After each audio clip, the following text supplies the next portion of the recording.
দর্শক, বিরতির পরে আবারও ফিরে এলাম।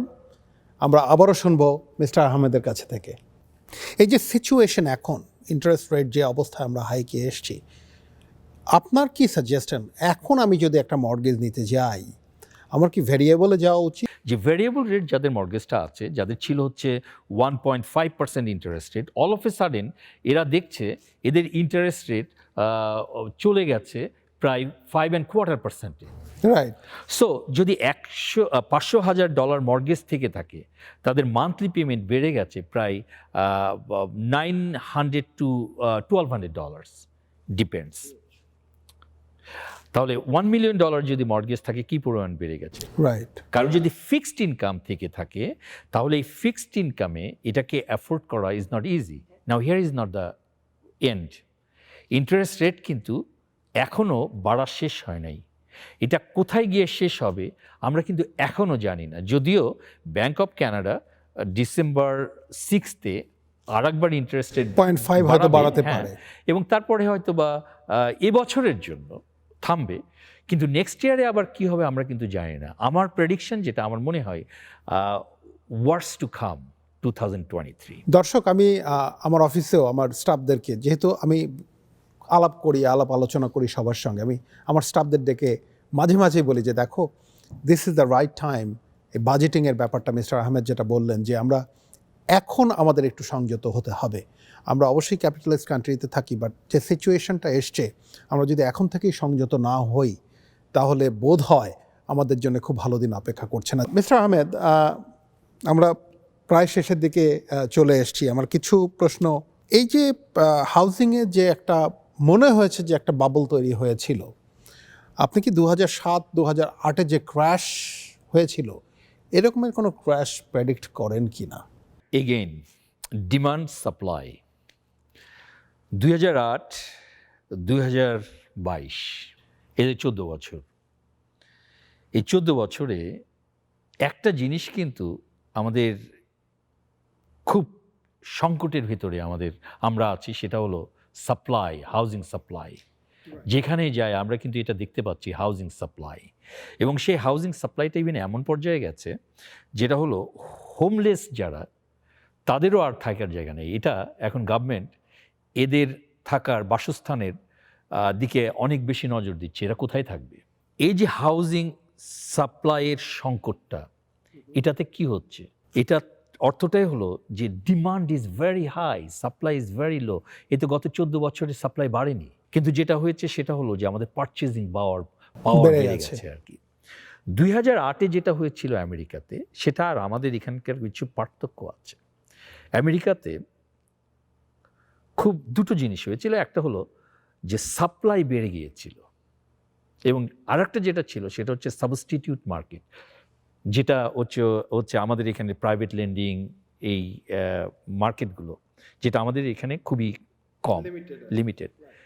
আমাদের এখানে একটা জিনিস মনে রাখতে হবে যে ফার্স্ট টাইম বায়ার যারা এবং যারা হাই রেশিও মর্গেজ নেন, এটা কিন্তু insured by CMSC, Canadian Mortgage and Housing corporation.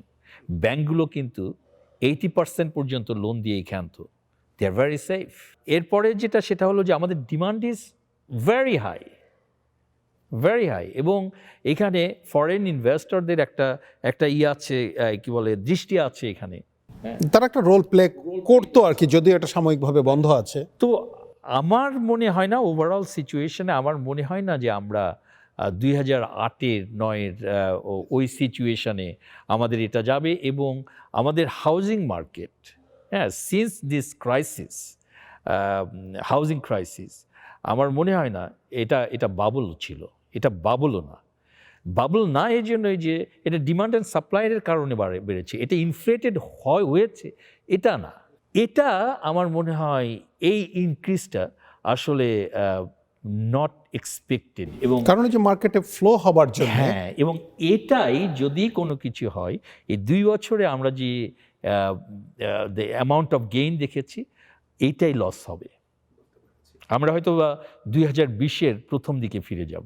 আচ্ছা, এই যে আপনি বলছিলেন ডিমান্ড এবং সাপ্লাইয়ের হাউজিং মার্কেটে যে এটা, আপনার কি কোনো সাজেশন আছে বা আপনার ভিউটা কি, এটাকে কিভাবে ব্যালেন্স করা সম্ভব? এটা এটা ইকোনমিক প্রশ্নের চাইতে মোর পলিটিক্যাল প্রশ্ন একটা, কারণ এই ব্যালেন্সটা আসে হচ্ছে আমাদের এখানে গভর্নমেন্ট হচ্ছে তিনটা, একটা হচ্ছে federal government, provincial and city municipal. খুব ইন্টারেস্টিং, প্রত্যেকটা গভর্নমেন্টই আলাদা আলাদাভাবে সিদ্ধান্ত নিচ্ছে এই ব্যাপারটাগুলোতে, এবং এর বাইরে যেটা আছে সেটা হচ্ছে প্রাইভেট বিল্ডার্সরা, ডেভেলপার্সরা।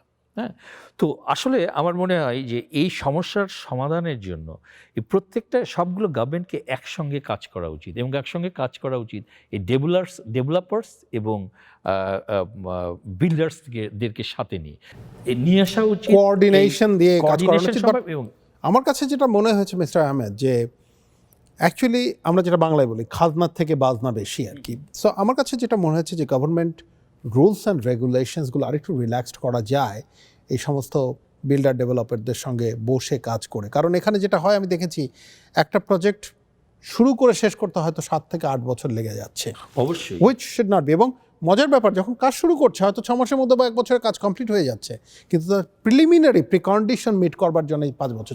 হ্যাঁ, এই জিনিসগুলো আসলে আমি যেটা বলছি যে এই কোঅর্ডিনেশনগুলো দরকার মিউনিসিপ্যাল গভর্নমেন্টের, প্রভিন্সিয়াল গভর্নমেন্টের and on the top federal গভর্নমেন্টের। কারণ ফেডারেল গভর্নমেন্ট তো জায়গা দিতে হবে, যে জায়গাগুলো বন্দি করে রেখেছে, হ্যাঁ, সেইগুলোকে ছাড়তে হবে, প্রভিন্সকে এগিয়ে আসতে হবে হেল্পের জন্য, এবং সিটিকে এই অপরচুনিটিগুলো দিতে হবে বিল্ডার্সদের এবং ডেভেলপার্সদের। এই যদি কোঅর্ডিনেশন যদি হয় তাহলে আমার মনে হয় তখনই এই সমস্যাটার সমাধান হবে।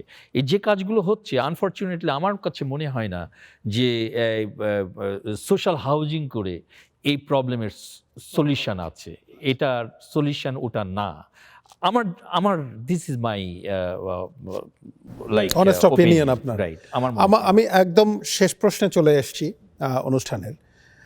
আমরা যে শুনলাম যে সমস্ত আমি কশনই বলবো এবং আমাদের সচেতন হবার জন্য যে সমস্ত ডিসকাস করলাম বা আপনার যে সাজেশন দিলেন, এই এই যে এই সিচুয়েশনটাকে ওভারকাম করবার জন্যে আপনার কি কোনো সাজেশন আছে দর্শকদের কাছে?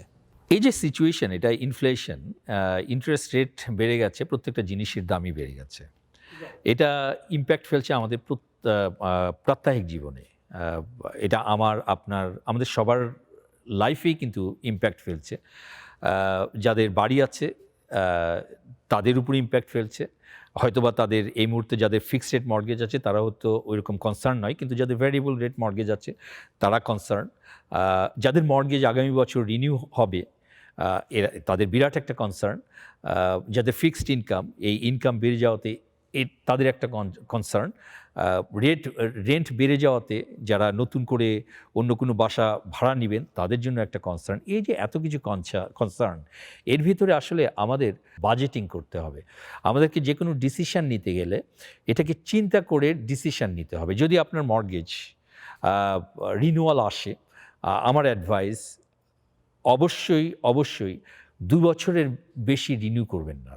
যাদের মর্গেজ ভেরিয়েবল আছে এই মুহূর্তে ফিক্সড করার ব্যাপারে আমি খুব বেশি আগ্রহী না। কারণটা হলো historically variable always pay off better. যদিও এই মুহূর্তে ভেরিয়েবলে মান্থলি পেমেন্ট আপনাকে হায়ার পে করতে হচ্ছে, আপনি you already loss the boat, right, the opportunity is already gone. তো এই মুহূর্তে ওই ভেরিয়েবলে তড়িঘড়ি করে ডিসিশন নিয়ে এটাকে ফিক্সড করতে গেলে আমার মনে হয় না এটা খুব একটা ওয়াইজ ডিসিশন হবে। যদি অন্য কোনোভাবে হয়, বাজেটিং করে যদি হয়, এটাকে যদি ম্যানেজ করা সম্ভব হয় আপনার ম্যানেজ করা উচিত। তবে আমার সবচেয়ে বড় যেটা আমার কনসার্ন এবং আমার অ্যাডভাইস হবে সেটা হলো আপনাকে, এখানে ক্যানাডিয়ান একটা ওয়ার্ড আমরা ইউজ করি, সেটা হচ্ছে স্নোবলিং। এই স্নোবলিংয়ের হাত থেকে নিজেকে রক্ষা করতে হবে।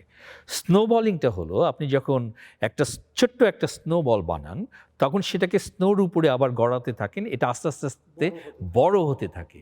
আপনার যে লোনগুলো আছে সেই লোনগুলোকে আপনি বড় হতে দিবেন না।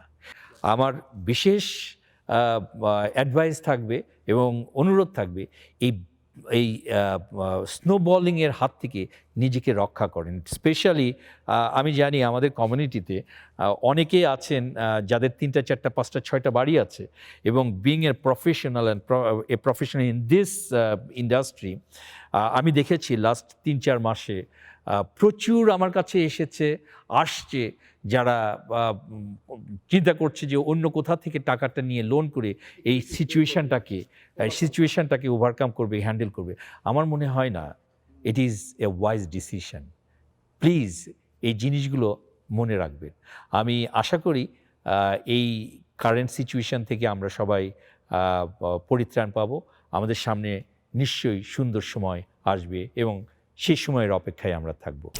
ধন্যবাদ মিস্টার আহমেদ। আমি আবারও আমার কৃতজ্ঞতা স্বীকার করছি আপনার কাছে, কারণ যখনই আমাদের এরকম কোনো ফাইন্যান্সিয়াল ইস্যুতে আমরা কনফিউজ থাকি বা আমাদের জানার ইচ্ছা হয়, আমরা আপনার শরণাপন্ন হই এবং আপনি নির্দ্বিধায় আসেন এবং আমাদেরকে আপনার মতামত দিয়ে ঋদ্ধ করেন, এবং পরবর্তীতেও অন্য কোনো অনুষ্ঠানে আপনাকে পাবো বলে আশা রাখছি।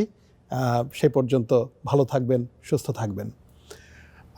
দর্শক, আমি এর আগেও বলেছি যে আমাদের এই অনুষ্ঠানটা হয়তো শুনে মনে হতে পারে যে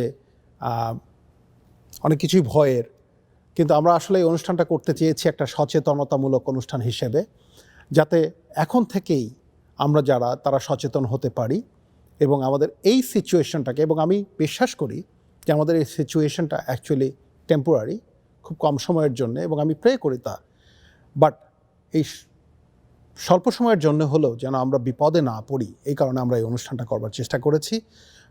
আমার আশা যে অনুষ্ঠান আপনাদেরকে সাহায্য করবে, এই বক্তব্যগুলো যে আমরা শুনলাম আপনাদেরকে পরবর্তী প্ল্যানিংয়ের ক্ষেত্রে হেল্প করবে।